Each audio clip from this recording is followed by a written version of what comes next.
औज़ुबिल्लाहिमिनश्शैतानिर्रजीम बिस्मिल्लाहिर्रहमानिर्रहीम। मैं 10वीं जमात के बच्चों को उर्दू की क्लास पढ़ाने जा रहा हूँ। प्यारे बच्चों, अस्सलाम वालेकुम। प्यारे बच्चों, आप जानते हैं कि हम इंशाया पढ़ रहे हैं और इंशाया के बारे में हमने इसकी इब्तिदा और इंशाया क्या है इसके बारे में हमने मालूमात भी हासिल की हैं। और जो हमारे इस दरसी किताब में जो इंशाया दर्ज है वो सर सैयद अहमद खान का लिखा हुआ इंशाया है।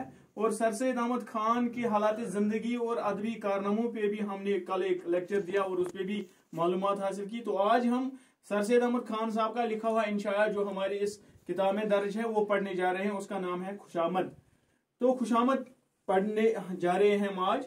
इसलिए मैं इससे पहले कि मैं खुशामद की पढ़ाई करूं, आपसे इस्तदा है कि आप अपनी किताबें निकालिए और सफ़े नंबर 81 पे अपनी नजरें जमाइए और सुनिए, मेरा कहना सुनिए और अपनी उंगलियां साथ साथ घुमाइए। जहां जहां पे मैं पढ़ाई करूं तो वहां अपनी उंगली घुमाइए, और ताकि आपका तलफ़्फ़ुज़ सही हो जाए कि मैं क्या पढ़ रहा हूं, कौन सा लफ्ज़ किस तरह अदा कर रहा हूं, किस तरह पढ़ रहा हूं, और आपकी भी पढ़ाई उससे सही हो जाएगी।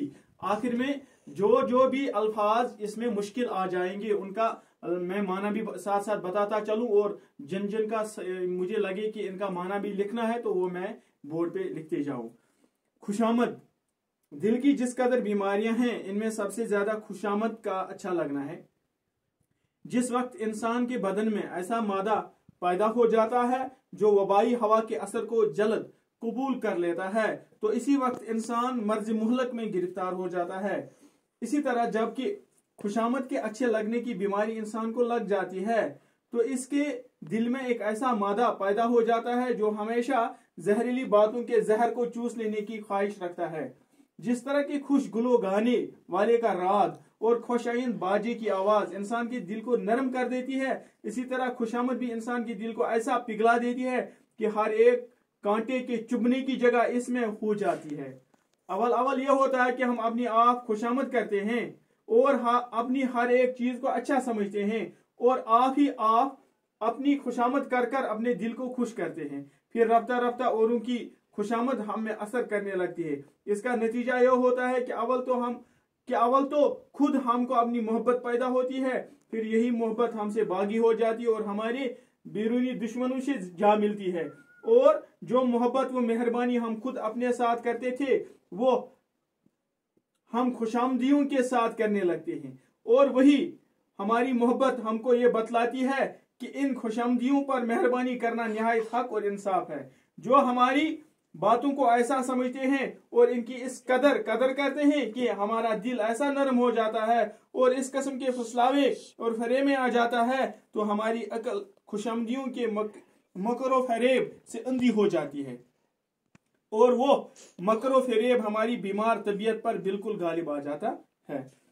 यानी मैंने सफ़े नंबर 81 पे इसकी पढ़ाई की, तो इसको मैं सलीस करने जा रहा हूं इसका माना बताने जा रहा हूं। दिल की जिस कदर बीमारियां हैं, यानी खुशामद जो है, खुशामद कहते हैं अपनी झूठी तारीफें दूसरों से सुनकर खुश हो जाना, इसको कहते हैं खुशामद। यानी जो लोग हमारी झूठी तारीफें करते हैं, हमारी नाक टीढ़ी होगी, वो कहते हैं क्या क्या वैसा, वाह वाह क्या खूबसूरत नाक है आपकी, ओहो आपके क्या अच्छे काम हैं, आपके क्या वसफ हैं।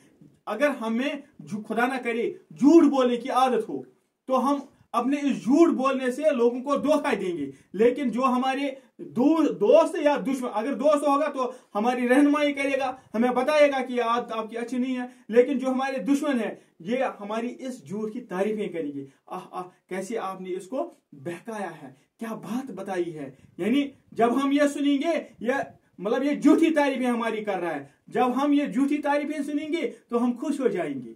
इसी को कहते हैं खुशामद। ये एक किस्म की बीमारी है। दिल की जिस कदर बीमारियां हैं इनमें सबसे ज्यादा खुशामद का अच्छा लगना है। जब हमें खुशामद यानी हमारी मुंह पर तारीफ करने वाला जब हमें खुश लगे, जिस वक्त इंसान के बदन में ऐसा मादा पैदा हो जाता है, जब हमारे जिस्म में ये बीमारी पैदा हो जाएगी, जब हमें ये हमारी मुंह पे हमारी तारीफें करने वाला अच्छा लगे, तब हम ये समझना चाहे कि हमारे दिल में ये एक किस्म का मर्ज पैदा हो गया है जो वबाई हवा के असर को जल्द कबूल कर लेता है। जिस तरह आज वबाई बीमारी कोरोना वायरस, ये हवाई बीमारी जब हवा में फैलती है तो इंसान को, एक इंसान से दूसरे इंसान को लग जाती है, जिस तरह ये असर जल्द ही कबूल कर लेती है, इसी तरह ये खुशामद बीमारी भी असर कबूल कर लेती है। तो इसी वक्त इंसान मर्ज मोहलक में गिरफ्तार हो जाता है। उस बीमारी में, मर्ज कहते हैं बीमारी को, उस मर्ज में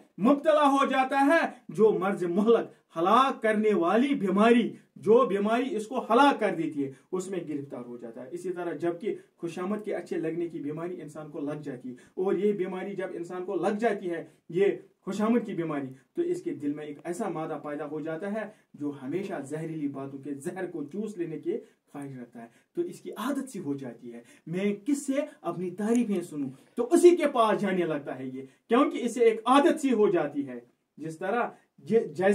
जिस तरह खुश गुलू गाने वाले का राग और खुश आयन बाजी की आवाज इंसान के दिल को नरम कर देती है। जब इंसान किसी रेडियो पर या किसी गाने वाले से, गुलू कहते हैं गाने बजाने वाले को, जब उसका गाना राग, जब उसका राग सुनता है तो इसका दिल नरम हो जाता है, तो इसका दिल खुश हो जाता है। हमेशा यही कोशिश रहती है इसकी, कहाँ मैं सही गाना, कहाँ मैं खुश होने वाला गाना, दिल को खुश करने वाला गाना सुनूं। तो इसी तरह ये जिस तरह वो बीमारी लग जाती है, इसी तरह जब ये ढूंढता है किसी खुशामद को कि किस इंसान से मैं अपनी तारीफें सुनता हूं, तो इसी को हर बड़ी महफिल में, हर अपने समाज में ढूंढता है कि मुझे कहाँ मिलेंगे, तो उसी के पास जा बैठता है। इसी तरह खुशामद भी इंसान के दिल को ऐसा पिघला देती है, क्योंकि ये बीमारी इंसानी दिल को पिघला देती है कि एक कांटे के चुभने की जगह इसमें हो जाती है। जिस तरह एक कांटा इंसानी जिस्म को चुभ जाता है, तो जिस तरह वो इसमें जगह बनाता है, जैसा वो चुभ जाता है, तो वो यानी वो जिस आसानी से वो चुभ जाता है जिस्म में, इसी तरह ये खुशामद भी इंसानी जिस्म में चुभ जाती है। ये बीमारी अवल ये होता है कि हम अपनी खुशामद करते हैं, पहले ये होता है कि हम अपनी खुशामद करते हैं, अपनी झूठी तारीफें करते हैं दूसरों के सामने, और अपनी हर एक चीज को अच्छा समझते हैं। देखो मैंने ये काम किया है, मेरी एक आदत है, मैं दूसरों के मुंह पे बात बताता हूं, ये अपनी तारीफें हम करते हैं, हालांकि ये तारीफ के काबिल नहीं है। हर एक चीज को अच्छा समझते हैं, जो भी अपनी चीज होती है तो उसको अच्छा समझते हैं, और आप अपनी खुशामद कर कर अपने दिल को खुश करते हैं। फिर रफ्ता रफ्ता औरों की खुशामद हमें असर करने लगती है। जब बाकी दूसरे लोग भी हमारी खुशामद करते हैं तो वो हमें खुश हो जाते हैं।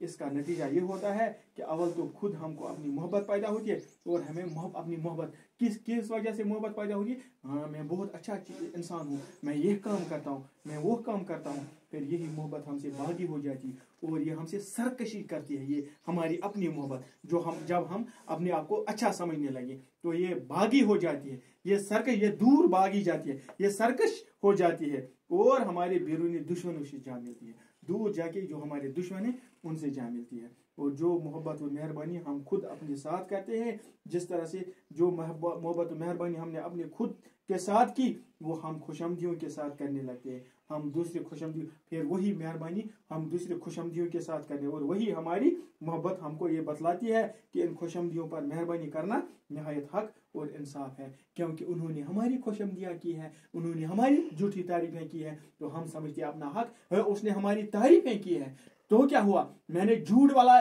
बताया, मैंने गलत गवाही दी, तो उसने तारीफें की, चलो उसने भी मेरे लिए या उसने भी दूसरे के लिए गलत गवाही दी, हम उसकी भी तारीफें करने, हमें तो तारीफें करनी चाहिए, क्योंकि कल तो इसने हमारी तारीफें की। हम इसको हक समझते हैं, इंसाफ समझते हैं। जो हमारी बातों को ऐसे समझते हैं और इनकी इस कदर करते हैं कि हमारा दिल ऐसा नरम हो जाता है, और इसकी कसम और इस कसम के फिसलावे और फरेब में आ जाता है, धोखे में आ जाता है, तो हमारी अकल खुशामदियों के मकरो फरेब से अंधी हो जाती है। ये इस हमारी इन अकल इन खुशामदियों के ये इस धोखे, इस जैसे से मकरो फरेब यानी मकरो फरेब, इस धोखे से अंधी हो जाती है, इसमें फंस जाती है, और वो मकरो फरेब हमारी बीमार तबीयत पर बिल्कुल गालिब आ जाती है और हमारी तबीयत को ऐसी बीमार कर देती है, गालिब आ जाती है कि हमें पता ही नहीं चलता है कि हमें ये नुक्स पैदा हो गया है। यहाँ तक हमने सफ़े नंबर 81 तक आज इसकी पढ़ाई की। इसके जो कुछ मुश्किल अल्फाज भी थे मैंने उनके माने इस बोर्ड पर लिखे हैं और आपसे इस्तिदा है आप इनको अपनी कॉपी पे चढ़ाएं और इंशाल्लाह हम कल इसे आगे इसकी पढ़ाई करेंगे। आज इतना ही। सिटी हूँ, सिटी सेफ। खुदा हाफिज़।